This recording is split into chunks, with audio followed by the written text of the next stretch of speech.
setiap kita salat jangan lupa kita berdoa meskipun sekali dalam salat tersebut. Rabbighfirli wa li walidayya warhamhuma kama rabbayani shaghira. Banyak kesempatan kita bisa doa di sujud pertama, sujud kedua, sujud ketiga. Kalau salat zuhur sujudnya ada berapa? 8 kan? 8 kali sujud, salah satunya kita doa Rabbighfirli wa li walidayya warhamhuma kama rabbayani shaghira. Kalau enggak kita berdoa sebelum salam, habis tasyahud kita berdoa. Kata Nabi sallallahu alaihi wasallam, "Fala yatakhayyar minad du'a'i ma syaa." Hendaknya dia pilih doa yang dia sukai. Kita berdoa Rabbighfirli wa li walidayya warhamhuma kama rabbayani shaghira.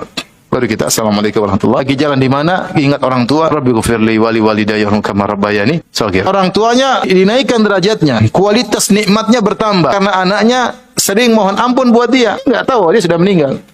Anaknya yang masih hidup sering mohonkan ampun buat dia. Ini dalil bahwasanya seorang anak ketika mohon ampunan bagi orang tuanya bermanfaat bagi orang tuanya dan anaknya dapat pahala berbakti. Maka jangan sampai kita lupa untuk mendoakan kedua orang tua. Jangan doa dunia-dunia terus. Ya ini dunia lupa doain kedua orang tua.